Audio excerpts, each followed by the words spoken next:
Sir आज का हमारा टॉपिक है सुपीरियरिटी कॉम्प्लेक्स। तो ये हमने इसलिए चूज़ किया कि पिछले आपके जितने भी सेशंस है वो ये डीपली टच नहीं हुआ। सो मेरे अकॉर्डिंग सुपीरियरिटी कॉम्प्लेक्स ये है कि जिसको मतलब वो अपनी स्किल्स है उसके पास बट वो ओवर कॉन्फिडेंट है। According to me it's kind of a gesture जो हम दूसरों के प्रति शो करते हैं, जहाँ पे मे बी हम इंटेलिजेंट दिखा रहे हैं या सुपीरियर शो कर रहे हैं अपने आप को in respect to others. Maybe smartness को कंसिडर करके या स्किल्स को या इंटेलेक्ट को, या फिर हो सकता है कि कुछ टैलेंट को लेके कि हम उनसे सुपीरियर हैं। मे बी रियलिटी में हो ना हो, that's in different thing. Superiority complex वो है जब हम अंदर से हमें पता है कि हम फियर है हमें कि हम उस लेवल तक नहीं पहुंच सकते। जब हमसे आगे कोई लाइफ में बढ़ रहा है तो इंटरनली हमें पता है कि हम नहीं जा सकते वहाँ उस लेवल तक, बट वी विल ट्राई। दुनिया को दिखाने के लिए हम ट्राई करेंगे कि हम वहाँ तक पहुँच रहे हैं, और उससे हम अपने आप को इंटरनली हम नेगेटिव होते जाते हैं।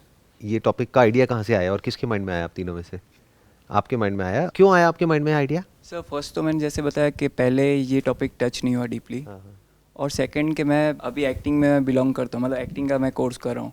तो उसमें बहुत लोगों को फेम मिल जाती है, तो उसमें फेम का भी एक पार्ट है कि वो अपने आप को ऐसे शो करते हैं कि हम सुपीरियर हैं। ये जो सुपीरियरिटी है वो आती ही क्यों है, ये कॉम्प्लेक्स हमारे अंदर आता ही क्यों है? देखो, सुपीरियर और इन्फीरियर दोनों एक पर ही टिके हैं। जैसे बड़ा और छोटा, ये दोनों एक पर टिके हैं। अमीर और गरीब एक ही थॉट के दो हिस्से हैं। अगर आप किसी को अमीर कह रहे हो तो जो उसके ऑपोजिट है उनको गरीब कह रहे हो, या किसी को गरीब कह रहे हो तो जो उनका ऑपोजिट है उसको अमीर कह रहे हो। ऐसे ही ये जो कॉम्प्लेक्स है सुपीरियर होने का, ये आपके अंदर इसलिए आ रहा है क्योंकि आप अपना जो इंफीरियरिटी कॉम्प्लेक्स है उसको कवर अप करने की कोशिश कर रहे हो। आप अंदर से इंफीरियर फील करते हो क्योंकि आपके अंदर 24 घंटे कंपैरिजन चलते रहते हैं तरह तरह के। तो अब आपको भी तो कुछ चाहिए ना। जैसे फॉर एग्जांपल कोई और पर्सन है जो लुक्स में आपसे बेटर है।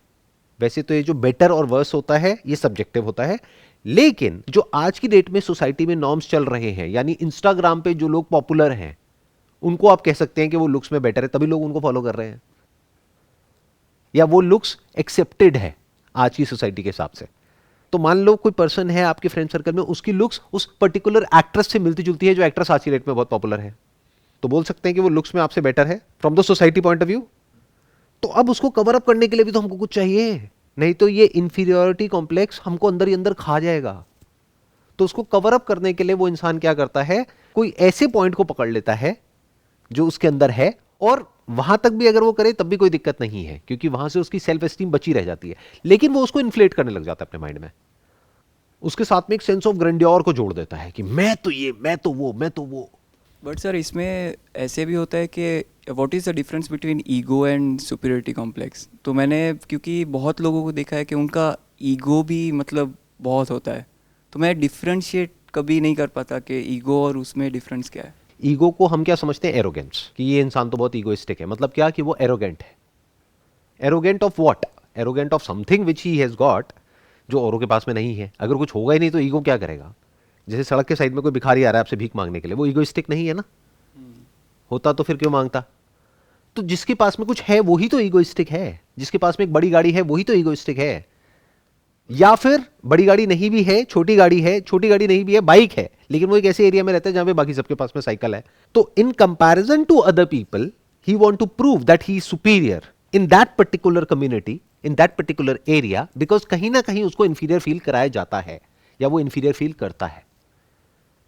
फॉर एग्जाम्पल जब वो ऑफिस में जाता है तो बाकी सबके पास में गाड़ी है, उसके पास में बाइक है, तो वहां पे वो इंफीरियर फील करता है। तो अब उसके अंदर एक वॉइड है, उस वॉइड को फिल करने के लिए जब वो अपने घर पे आएगा, किसी ऐसे एरिया में रहता है जहां पे सबके पास में साइकिल है या साइकिल भी नहीं है, तो वहां पे जा करके वो स्टाइल मारेगा।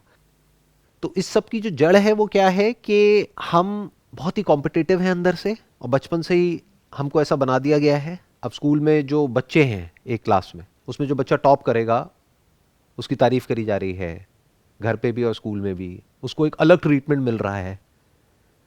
उसको क्लास के सामने बुला करके बाकियों को बोला जाता है तालियां बजाओ। तो उसके अंदर एक ये फीलिंग आएगी आएगी टॉपर वाली, आप चाहे चाहो चाहे ना चाहो।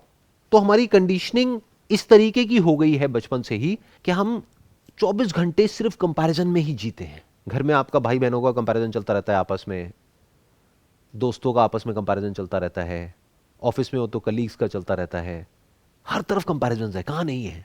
इंस्टाग्राम पे, फेसबुक पे, वहाँ भी कंपैरिजंस है। वो तो हॉलीडे पे है, मैं देखो यहीं पे पड़ी हुई हूँ या पड़ा हुआ हूँ। तो 24 घंटे ऐसी तो जी रहे हैं हम। तो अगर इस कंपैरिजन के कीड़े से आप फ्री हो सकते हो, तब आप इन दोनों कॉम्प्लेक्सेस से फ्री हो सकते हो। ये जो इंफीरियरिटी कॉम्प्लेक्स है और सुपीरियरिटी कॉम्प्लेक्स है, ये दोनों एक दूसरे पे टिके हैं। रहेंगे तो दोनों रहेंगे, नहीं तो एक भी नहीं। सर जब उस लेवल पे आके हम इतना नेगेटिव फील करते हैं तो उस नेगेटिविटी को कंट्रोल करने के लिए क्या करना चाहिए? आपको क्वेश्चन करना पड़ेगा कि ये कंपैरिजन हम करते क्यों हैं, और अपनी जो कंडीशनिंग है उसको देखना पड़ेगा, उसको समझना पड़ेगा। और आपको समझना पड़ेगा कि ये कंपैरिजन वाली लाइफ जीने में प्रॉब्लम क्या है। कि जैसे दो बच्चे होते हैं, आपस में कंपैरिजन करते रहते हैं कि मेरे पास में इतनी गाड़ियाँ हैं, तेरे पास में इतनी गाड़ियाँ हैं। ऐसे ही हम लोग कंपैरिजन करते हैं, मेरे पास में ये फ़ोन है, तेरे पास में ये फ़ोन है, मेरे पास में इस ब्रांड के कपड़े हैं, तेरे पास में तो इस ब्रांड के कपड़े नहीं हैं। तो हमारी जो सेल्फ एस्टीम है या जो हमारी सेल्फ वर्थ है, जो भी हम अपने आप को एस्टिमेट करते हैं अपने माइंड में, वो सब किस पे टिका हुआ है? कंपैरिजन पे। मैं आपसे पूछूंगा आप क्या हो, आप कहोगे मैं सक्सेसफुल हूं। मैं कहूंगा इन कंपैरिजन टू व्हाट? मैं कहूंगा what do you mean by success? तो आप फंस जाओगे। आप वो जवाब दोगे क्योंकि मैंने ये अचीव कर लिया है। बट ये तो कुछ भी नहीं है। आपसे ज्यादा अचीव करने वाले दुनिया में लाखों करोड़ों बैठे हैं, लेकिन उसके कंपैरिजन में देखो ना, जो स्ट्रगल कर रहे हैं, मैंने कितना कुछ अचीव कर लिया है, इसलिए मैं सक्सेसफुल हूं। तो अचीवमेंट से सक्सेस का क्या मतलब है? सक्सेस की डेफिनेशन भी तो सबके लिए अलग अलग होती है ना। मे बी किसी के लिए फाइनेंस के टर्म में हो, किसी के लिए मे बी हेल्थ के टर्म में हो, या किसी के लिए जैसे ये एक्टिंग फील्ड से हैं तो इनके लिए नेम फेम में भी इनके लिए सक्सेस हो सकता है। वो जो सक्सेस है वो हमारी ईगो को बढ़ाती है। हमारी ये जो कॉम्प्लेक्सेस हैं तरह तरह के, फिर चाहे इन्फीरियर होने का हो चाहे सुपीरियर होने का हो, इन तरह के कॉम्प्लेक्सेस को बढ़ाती है, कंपैरिजन को बढ़ाती है, जेलसी को बढ़ाती है, इनसिक्योरिटीज़ को बढ़ाती है, हमें अंदर से और खोखला करती है। बाहर से जितना आप सक्सेसफुल होते हो तो दूर से ऐसे लोगों को देख करके आप इन्फीरियर फील करते हो जो एक्चुअल में आपसे भी इन्फीरियर हैं।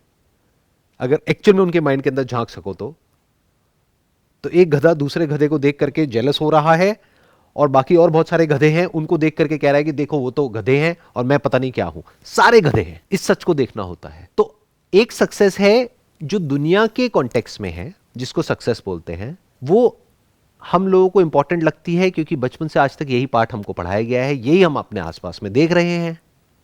एक गधा अगर लोहे की चेन से बंधा हुआ है तो वो सक्सेसफुल नहीं है। एक गधा है जो सोने की चेन से बंधा हुआ है तो वो सक्सेसफुल है। अरे दोनों बंधे हुए हैं। तो सक्सेस दो तरीके की है, किस फील्ड में उससे मैटर नहीं करता है। एक है पैसा, power, position, name, fame, money. दूसरी एक सक्सेस की डेफिनेशन है जो सबके लिए अलग अलग नहीं है, वो एक ही है। वो है सेटिस्फैक्शन, कंटेंटमेंट। ये वर्ड सुने हैं ना हमने? क्या कंटेंटमेंट सक्सेस है या नहीं है? और कंटेंटमेंट मतलब क्या? Is that contentment coming out of laziness कि छोड़ ना, अब और कौन क्या करेगा, एक मैं कंफर्ट जोन में बैठा हुआ हूं, जो है जितना है बहुत है, मैं कंटेंटेड हूं अपनी लाइफ से। बाहर से बोल रहे हैं कंटेंटेड है, लेकिन अंदर से भिख मंगे हैं। अभी कोई आ जाए थोड़ा सा कुछ देने के लिए, हाथ फैला करके हम तैयार बैठे हैं। तो अगर आप किसी रेस में भाग रहे हो या किसी कंपटीशन में पार्टिसिपेट कर रहे हो और फिर मेरे से सवाल पूछ रहे हो कि मेरे अंदर ये कॉम्प्लेक्सेस कैसे ना हो, तो दैट इज इम्पॉसिबल। आपके अंदर होंगे ही होंगे। तो stop living a competitive life. अब आप कहोगे बट हमें तो इसके अलावा और कुछ आता ही नहीं है, हम तो जब से पैदा हुए हैं तब से कंपटीशन में ही जिए हैं, कॉम्पिटिटिव एग्जाम्स, उसको जीतना ही हमारे जिंदगी का मकसद है। ऑफिस में भी यही होता है। जब हम ऑफिस में चले जाते हैं, एक टीम होती है, उनको आपस में भगाया जाता है, जैसे मुर्गों की लड़ाई होती है। देखिए कभी आपने मूवीज में देखी होगी, गांव में अभी भी, अच्छा एक्चुअल में लाइव देखी है, मेलों में होती है और इधर उधर वहां पे होती है मुर्गों की लड़ाई। वो पैर में कुछ चाकू टेप कुछ ऐसे बांध के कुछ भी यही तो हो रहा है आप लोगों की लाइफ में। और क्या हो रहा है? एक्चुअल में तो मुर्गे ही हो किसी उसके लिए, एक ऑर्गेनाइजेशन के लिए, और इससे ज्यादा क्या हो। वो लड़वाएंगे, जो जीतेगा उससे उसका बेनिफिट होगा, तालियां बजेंगी, बस खत्म। तो अगर इन मुर्गों की लड़ाई में आप हो, इस रेस में आप हो, और फिर आप मेरे से सवाल पूछ रहे हो कि ये कॉम्प्लेक्सेस मेरे अंदर कैसे नहीं होंगे, तो होंगे। जीत जाओगे तब भी होंगे, हार जाओगे तब भी होंगे। सर और कंपैरिजन की लाइफ में अगर हमारा कोई आइडल है जिसकी तरह हम सक्सेस होना चाहते हैं, इन लाइफ में हम उसकी तरह सक्सेस पा लेते हैं और वो चीज़ हमारी लाइफ में हमें मिल जाती है, और तब भी हमें जाके सेटिस्फेक्शन ना आए। इस कंपैरिजन की लाइफ में सेटिस्फैक्शन है ही नहीं। सक्सेस एक्चुअल में है ही नहीं। इन अदर वर्ड्स कि उस मुर्गों की लड़ाई में अगर आप जीत भी गए, आप चाहे जीतने वाले मुर्गे हो चाहे हारने वाले मुर्गे हो, अगली रेस तैयार खड़ी है। ये मत समझना उस मुर्गे को ज्यादा देर रेस्ट मिलने वाला है, थोड़ी ही देर में उसको फिर एक रिंग में उतार दिया जाएगा, चलो फिर लड़ो। फिर दुनिया बहुत पुश करती है कि आप अभी तक अपनी लाइफ में ये नहीं कर पाए हो, अभी तक वो नहीं कर पाए ऑब्वियसली हो। वही तो मैं कह रहा हूं, ध्यान से समझो मैं क्या कह रहा हूं। ये दुनिया बहुत ही कॉम्पिटिटिव है, फुल ऑफ जेलेसी है, full of all kinds of complexities है।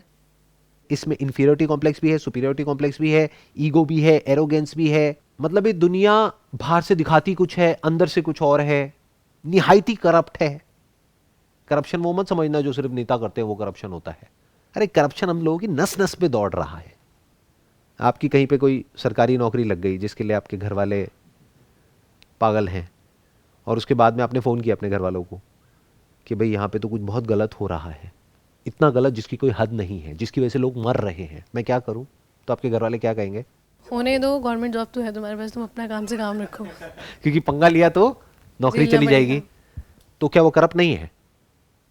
तो ये सोसाइटी मॉरल्स की बातें करती है, बट एक्चुअल में देखोगे तो इमोरल है। सुपीरियरिटी कॉम्प्लेक्स कलर के लिए भी होता है। सुपीरियरिटी कॉम्प्लेक्स और इंफीरियरिटी कॉम्प्लेक्स हर चीज़ के लिए होता है, और ये अलग नहीं है इंफीरियरिटी कॉम्प्लेक्स से। इससे अगर आपको पूरी तरह से फ्री होना है तो आपकी जो लाइफ है उसका जो सेंटर है वो एक्चुअल में वहाँ होना चाहिए जहाँ पे एक्चुअल में है। ये बात समझाना मेरे लिए नेक्स्ट टू इम्पॉसिबल है, बट मैं कोशिश कर सकता हूँ। हम लोगों की नेचुरल स्टेट क्या है, कभी सोचा है? अगर हम किसी ऐसी जगह पे हैं जहाँ पे हम पूरा नेचर को फील कर सकते हैं, तो वो अपने आप अंदर से आपको एक अलग हैप्पीनेस महसूस होती है। और बाकी आप ये सोचो कि आप काम की जगह पे हो या कहीं ऐसे हो जहाँ आपको फोकस करना है किसी ना किसी चीज़ पे, वहाँ आप कितना भी चाहो अगर हैप्पीनेस है तो साथ ही साथ कोई ना कोई फियर भी होता है कि अगर ये चीज़ चली गई तो।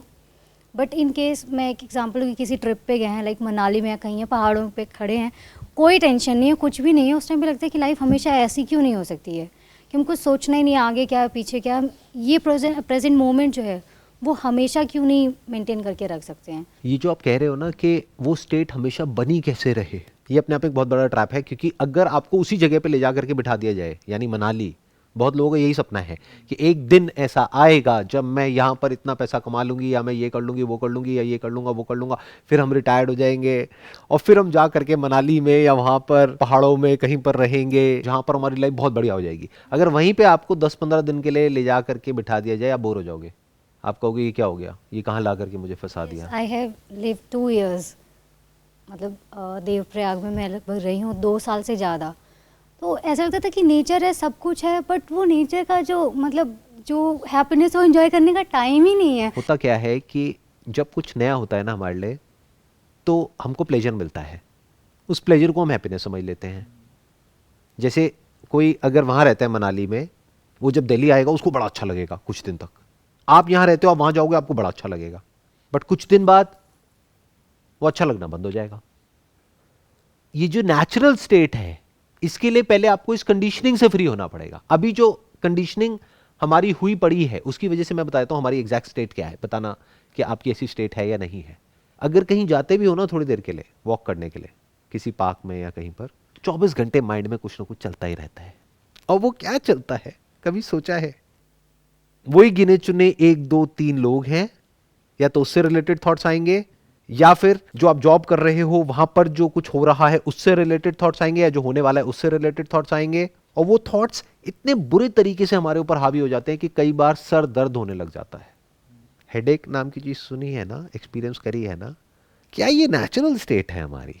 Definitely not. This is a state of uneasiness, this is a state of disease, disease. We are not at ease. जा करके लोगों को ऑब्जर्व करो, कोई भी एट ईज नजर नहीं आएगा। एक है नेचुरल स्टेट, वो नेचुरल स्टेट किसकी है? जानवरों की। किसी जानवर को देखोगे तो कुछ नेचुरल नजर आएगा। तो एग्जैक्ट उस स्टेट में तो आप नहीं जी सकते, मतलब एक कबूतर की तरह तो नहीं जी सकते। कबूतर की तरह दिख सकते हो लेकिन कबूतर की तरह जी नहीं सकते। तो अब क्या करें? क्या थॉट से हम कुछ ऐसा कर सकते हैं कि थॉट को यूज करके हम थॉट से फ्री हो जाए और 24 घंटे थॉट हमारे ऊपर हावी ना हो, हम थॉट को यूज करें लेकिन थॉट हमको यूज ना कर पाए। जैसे घर में कभी कुछ खाना बनाते हो तो एक चाकू यूज करते हो सब्जी काटने के लिए, तो चाकू आपके ऊपर हावी ना हो, थॉट ऐसा ही है, बहुत शार्प है, और उसकी वजह से फिर इधर उधर जख्म हो जाते हैं, हम खुद ही को काट बैठते हैं, हमें पता ही नहीं थॉट को यूज़ कैसे करना है, क्योंकि कभी समझा ही नहीं थॉट होता क्या है। कभी समझा बैठ करके कि थॉट क्या है, माइंड क्या है, ब्रेन क्या है, इन सब में फ़र्क क्या है ना। तो थॉट को कैसे मैनेज करने तो हमें पता ही नहीं। थॉट शुरू अपने आप हो जाता है इस कॉम्पिटिटिव वर्ल्ड की वजह से। थॉट की साइकिल घूम जाती है, अब उस साइकिल को रोकना कैसे है, उस साइकिल से बाहर कैसे निकलना है, ये तो हमें पता ही नहीं। It's like a snowball effect. ऊपर से एक छोटा सा पत्थर गिरता है, लेकिन वो कब बड़ा हो जाता है पता ही नहीं लगता है, और इतना बड़ा हो जाता है और उसकी फोर्स इतनी ज्यादा हो जाती है कि उसको रोकना नेक्स्ट टू इम्पॉसिबल हो जाता है। फिर 24 घंटे आप एक अननेचुरल स्टेट में जीते हो। वो अननेचुरल स्टेट पता है क्या है? 24 घंटे अपने आप को अंदर ही अंदर कुछ ना कुछ बोलते ही रहते हो। सर मेंटल चैटर चलता ही रहता है। कितना चलता है? मैं आपको एक सिंपल एक्सरसाइज देता हूं, उससे आपको आइडिया लग जाएगा अभी आप कितना नेचुरली जी रहे हो और कितना अननेचुरली जी रहे हो। घड़ी में या मोबाइल में स्टॉप वॉच ऑन करो, सिर्फ 15 मिनट के लिए अपनी ब्रेथ को देखना है। देखना मतलब आंखों से देखना नहीं। ब्रेथ आई, ब्रेथ गई, सिर्फ 15 मिनट। बहुत सारे थॉट्स आते हैं, मतलब इतने कि आप पकड़ भी नहीं पाते। एक थॉट पे अभी सोच रहे तब तक उधर से it's like bombardment of thoughts, कि अब सोचो ना भी ना कि एक थॉट को अगर हम पकड़ लें वो भी नहीं होता, फिर उसी थॉट से और थॉट इतने सारे थॉट जनरेट क्या होते हैं? लाइक मतलब कुछ भी, किसी भी जैसे किसी पर्सन से रिलेटेड। Can there be a thought without a word? No. Are you saying no just because कि मैंने पूछा है, या फिर you can see that? I can see that कि अगर कोई इन्फॉर्मेशन ही नहीं है रिलेटेड टू एनी वर्ड या फिर एनी ऑब्जेक्ट, तो कहाँ से आएगा थॉट? सबसे पहले ये समझो थॉट होता क्या है। जो आप अपने अंदर ही अंदर बोलते हो सुबह से रात तक, वो थॉट है। अभी मैं कुछ बोल रहा हूं, आपको सुनाई दे रहा है, आप कुछ बोल रहे हो, मेरे को सुनाई दे रहा है। इसी को जब हम अंदर बोलते हैं, इसको थॉट कहते हैं। जो हम अंदर बोल रहे हैं वही हमारे माइंड में चलेगा। माइंड क्या होता है? एक ब्रेन होती है, एक माइंड होता है। माइंड थॉट के अलावा और कुछ नहीं होता है। Minus thought there is no mind, there is brain. वो ब्रेन क्या कर रही है? आपकी बॉडी के सारे फंक्शंस को कंट्रोल कर रही है। वो करना भी चाहिए, तो ब्रेन बंद नहीं करनी है। ब्रेन में अगर आप बोलना बंद कर देते हो तो आपको अच्छा लगता है। इनफैक्ट जब भी आप एक्चुअल में खुश होते हो तो आपकी बोलती बंद हो जाती है। जब कुछ नया देखते हो, नया सुनते हो, पहली बार कोई एक्सपीरियंस होता है, कोई ऐसी सेंसेशन होती है जिसके बाद में आपको इतना अच्छा लगता है जिसकी कोई हद नहीं है, तो बोलती बंद हो जाती है। कुछ इतना कमाल का देखते हो या एक्सपीरियंस करते हो तो बोलती बंद हो जाती है, उसको खुशी बोलते हैं। तो नॉन स्टॉप बोलते रहना, अभी एक बार को थॉट को भूल जाओ, ऐसे बोलते रहना, क्या ये नेचुरल स्टेट है या अननेचुरल है? अननेचुरल। क्यों? क्योंकि हम कंट्रोल कर सकते हैं बोलना, बट फिर भी हम बोल रहे हैं। तो जैसे हम बाहर बोलना कंट्रोल कर सकते हैं, ऐसे ही अंदर भी कर सकते हैं। पहले पता तो हो थॉट होता क्या है। अभी आप लोग बाहर बोलना कंट्रोल कर पा रहे हो ना, तो क्या अंदर बोलना कंट्रोल नहीं कर सकते? कैसे करना है वो पता नहीं है, बट हो सकता है, कोई मुश्किल नहीं है। जैसे सुबह यहां पर आपको पहुंचना था टाइम से, तो कल रात से ही आपकी प्लानिंग शुरू हो गई थी। इतने बजे का मेरे को अलार्म लगाना है, इतने बजे उठना है, फिर यहाँ जाना है, फिर यहाँ जाना है, इतना एक्स्ट्रा टाइम भी लेकर के चलना है, इतने बजे तक उन्होंने बोला है पहुंचने के लिए, मेरे को इतने पहले पहुंचना है, वॉटेवर ये सब बोल रहे थे ना। अब यहां पहुंच गए, अब बोल रहे हो अपने अंदर ही अंदर के यहां पे आना है। अब क्यों बोलोगे? अब तो पहुंच गए। तो ऐसे ही जो लाइफ है उसको अगर आप बारीकी से समझ लेते हो और इस कॉम्पिटिटिव नकली दुनिया से पूरी तरह से बाहर निकल आते हो अपने अंदर की दुनिया में, तो आपकी बोलती बंद हो जाती है। बट हैविंग सेड दैट, अब आपके कंट्रोल में है। जैसे अभी आपके कंट्रोल में है ना कि अभी आप बोलो या नहीं बोलो, अभी आप नहीं बोल रहे, पर चाहो तो बोल सकते हो। ऐसे ही अंदर जब जरूरत है, कोई प्रॉब्लम है, उसको सोल्यूशन निकालना है, तो बोलोगे, कैलकुलेट करोगे, सारी जितनी भी मेंटल पावर्स होती है उन सबको यूज करोगे, सोल्यूशन निकाल लोगे, उसके बाद बोलती बंद। सर जैसे डिफरेंट लेयर्स होती है, उसको एक के बाद एक हम सॉल्व करते हैं, तो लाइक दैट एक बार फिर थॉट्स चले जाते हैं। फंडामेंटली जो एक लेयर है, जो आपने लेयर्स की बात करी, उस लेयर तक तो हम कभी पहुंचते ही नहीं है। वो क्या है कि आप एक्चुअल में क्या हो, वही तो सारे थॉट्स की जड़ है। आपके सारे थॉट्स का सेंटर पॉइंट क्या है, मैं आपसे पूछूंगा। ये जो आपकी अननेचुरल स्टेट है, इसकी जड़ क्या है? आप खुद ही तो हो। Your me related thoughts, that is the problem, otherwise there is no problem. तो ये मी क्या है? टेंशन। टेंशन तो नहीं है, टेंशन तो जैसे पति पत्नी एक दूसरे के लिए होते हैं, बट ये टेंशन नहीं है। मी मतलब कॉन्शियसनेस। कॉन्शियस मतलब आप अभी सुन पा रहे हो मेरी आवाज़ को, मुझे देख पा रहे हो। Minus consciousness, what are you? Nothing. क्या ये कॉन्शियसनेस आपकी बॉडी में और मेरी बॉडी में अलग अलग है या एक ही है? एक थॉट अलग अलग है, आप बोल तो देते हो एक ही है, बट कभी एक्चुअल में हम इन चीज़ों को इंक्वायर नहीं करते हैं, इसलिए ये चीज़ें हमारी अपनी नहीं हो पाती है, ये उधार की हो जाती है। फिर हम जीते अलग तरीके से हैं। बस जिस वक्त मेरे सेशंस देख रहे होते हो उस वक्त तो चीज़ें क्लियर हो जाती है, बाद में वही बैक टू नॉर्मल, यानी बैक टू अननेचुरल स्टेट। आपकी बोलती बंद हो जाएगी अगर इस सच को आपने एक्चुअल में अभी देख लिया है तो, कि मेरी और आपकी कॉन्शियसनेस एक ही है, मैं और आप एक ही है। इसका मतलब समझ पा रहे हो?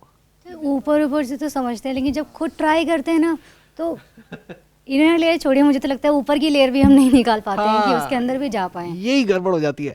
थोड़ा सा आराम से ठंडे दिमाग से एक एक करके अगर आप लेयर्स को देख पाओगे ना, और फिर इस दुनिया को जब देखोगे तो कुछ कमाल का होगा। वहां पे बोलना ऐसा लगेगा कि क्यों बोलना है, अपने अंदर अननेचुरल लगेगा। अभी आपको बोलना नेचुरल लगता है, अगर बिना बोले आपको बोल दिया जाए कि अपनी ब्रेथ को देखते रहो बैठे बैठे, आप इरिटेट होने लग जाओगे, फ्रस्ट्रेट होने लग जाओगे। बट वही अगर आपको आपका मोबाइल दे दिया जाए, टीवी दे दिया जाए, लैपटॉप दे दिया जाए, तो आप बहुत खुश हो। बट उससे आपकी प्रॉब्लम सॉल्व नहीं होने वाली है। प्रॉब्लम मैंने बताया ना कब सॉल्व होने वाली है, जब आप लाइफ को अच्छे से समझोगे। Accept yourself. एक्सेप्ट योरसेल्फ नहीं, क्योंकि जो अभी आप हो अगर उसको आपने एक्सेप्ट कर लिया तो आपकी लाइफ अननेचुरल है। उसमें क्या एक्सेप्ट करोगे, क्या अच्छा है आपकी लाइफ में एक्चुअल में अगर देखोगे तो। बट जब मैं ये बात बोल रहा हूं तो आपको अंदर ही अंदर बुरा लग रहा है। इसको सुपीरियरिटी कॉम्प्लेक्स बोलते हैं कि एक्चुअल में हमारी लाइफ बिल्कुल घटिया है, और हम उसको एक्सेप्ट कर रहे हैं। बट हम उसको एक्सेप्ट नहीं कर रहे हैं, करना पड़ रहा है क्योंकि हमारे पास में कोई ऑल्टरनेटिव नहीं है। अगर आपके हाथ पे एक पिन चुभा दी जाए जिसकी वजह से आपको दर्द हो रहा है, तो क्या आप उस पिन को एक्सेप्ट कर रहे हो या करना पड़ रहा है? करना पड़ रहा है। तो ये जो आपका हेडेक है इसको आप एक्सेप्ट नहीं कर रहे हो, ये करना पड़ रहा है, क्योंकि हमको और कोई वे ऑफ लाइफ आता ही नहीं है। You want to be free. Free from what? Free from everything. चाहते हो नहीं चाहते हो? चाहते हैं। जैसा भी आपने एग्जांपल दिया था, मनाली जब जाते हो और वहां पे पहाड़ के ऊपर जाओ करके खड़े होते हो तो एक सेंस ऑफ फ्रीडम एक्सपीरियंस होता है कुछ मोमेंट्स के लिए, फिर वो चला जाता है। तो मजा इस चीज में है कि आप अपने ऑफिस में भी हो तो वो स्टेट बनी हुई है, अपने घर पे भी हो तो वो स्टेट बनी हुई है, आपको कहीं जाने की जरूरत नहीं है। थोड़ा बहुत लाइफ में उथल पुथल हुआ एक आध दिन में, फिर आप वापस से बैक टू अपनी नेचुरल स्टेट में चले गए, जो एक्चुअल में आपकी नेचुरल स्टेट है। सबसे नेचुरल स्टेट है बिल्कुल भी नहीं बोलना।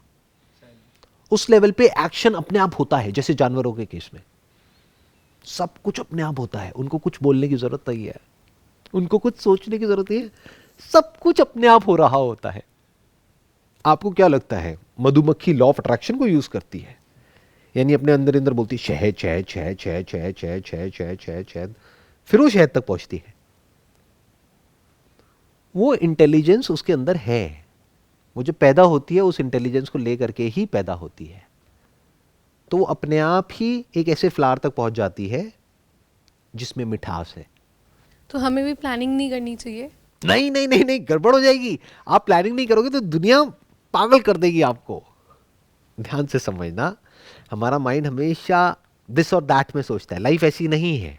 आपको पहले समझना पड़ेगा कि अब हम कबूतर नहीं है, अब हम बंदर नहीं है, अब हम जानवर नहीं है, तो हमें वैसे नहीं जीना है। मैं बस आपको बता रहा हूं रेफरेंस पॉइंट के लिए कि वो नेचुरल स्टेट है, बट उस नेचुरल स्टेट को आप अचीव नहीं कर सकते हो क्योंकि आप उस नेचुरल स्टेट से बहुत दूर निकल चुके हो।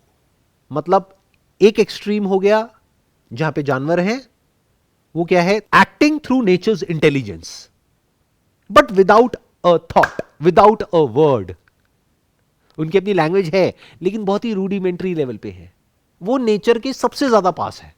एक एक्सट्रीम हो गया जो हम लोग हैं, जिसको ह्यूमैनिटी बोलते हैं, इंसान बोलते हैं, जो नेचर से कोसों मील दूर है। अपने आप को देखो और एक कबूतर को देखो, आपको समझ आ जाएगा आप कितना दूर हो उससे। उस कबूतर को परवाह होती है कि उसके कपड़े कौन से ब्रांड के हैं? नो, क्यों नहीं होती?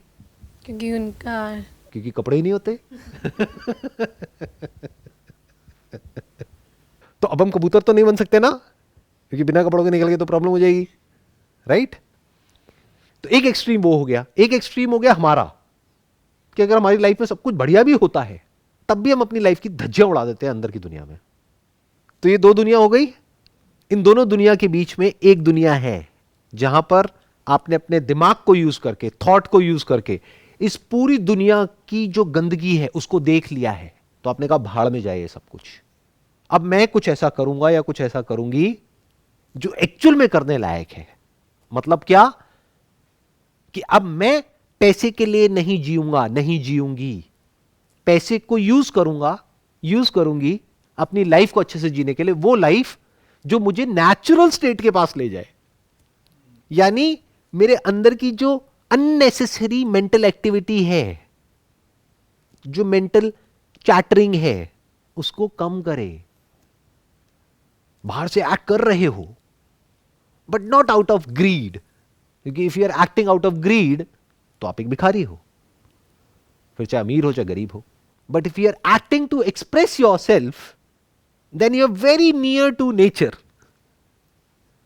एक फूल खुशबू देता थोड़ी है, उसमें से खुशबू आती है, तो उसमें कोई कॉम्प्लेक्स नहीं है, ना सुपीरियर होने का ना इंफीरियर होने का। लेकिन हमको ऐसा कोई पाथ दिखता क्यों नहीं कि कैसे ये बीच वाला रास्ता हमको मिले? क्योंकि हम बिजी हैं, हम गधों की रेस में बिजी हैं। वही रेस हमारी जिंदगी है, वही मौत है, वहीं जीते हैं वहीं मर जाते हैं। हमारे जो बड़े बुजुर्ग हैं उन्होंने भी यही किया, हम भी यही कर रहे हैं, और आगे भी हम अपने बच्चों से यही करवाएंगे। अगर हम सोचते भी हैं हमको इससे बाहर आना है तो एक रास्ता तो दिखना चाहिए ना कि कैसे। वो वही रास्ता नहीं बाहर दिखता। नहीं है, वो अंदर है। अंदर हम कभी देखते ही नहीं है ना, अंदर चल क्या रहा है। ये सब जो मैंने बातें बोली, क्या ये सब कभी बैठ करके अपने अंदर देखा है? ये सब कुछ इतना बारीकी से देखा है? पहुंच ही नहीं पाते इतना अंदर तक, तो ऊपर ही ऊपर में परेशान हो जाते हैं। और अगर हम ऊपर ऊपर लेवल पर हैं, सरफेस लेवल पर है, बिल्कुल ऐसा जैसे एक समुद्र है, उसके सरफेस पे बहुत बहुत बड़ी बड़ी लहरें उठ रही हैं, वहां पर अगर आप हो और आप मेरे से सवाल पूछ रहे हो स्टेबल कैसे हो जाए वहां स्टेबिलिटी पॉसिबल नहीं है। वहां एक मिनट में आप ऊपर उठोगे, अगले ही मिनट में नीचे गिरोगे। यही लाइफ है अगर आप सरफेस लेवल की बात करो। बट अगर आप गहराई में जाते चले जाओगे तो वहां पर कोई उथल पुथल नहीं है, कोई लहर नहीं है, गहरी शांति है। सो जब इस तरह से हम चीज़ों को देख लेते हैं तो हमारे अंदर से जितने भी तरह के कॉम्प्लेक्सेस हैं, जिसकी जो जड़ है वो कंपैरिजन है, और कंपैरिजन की जो जड़ है वो है कि हम अलग हैं बाकी सबसे। मैं हूं, तू है, यहीं पे तो तू मैं है। पर जब आप गहराई से लाइफ का जो सच है उसको देख लेते हो, वहां पर ना मैं है ना तू है, वहां पर सब कुछ जुड़ा पड़ा है, वहां पर ये पूरा यूनिवर्स आप में है। जब इस सच को आप देख लेते हो तो बोलती बंद हो जाती है। तब बोलने के लिए, करने के लिए, कहने के लिए कुछ नहीं होता है। तब आप अपनी एक नेचुरल स्टेट में होते हो। Wish you all the best. It was pleasure talking to you and pleasure meeting you.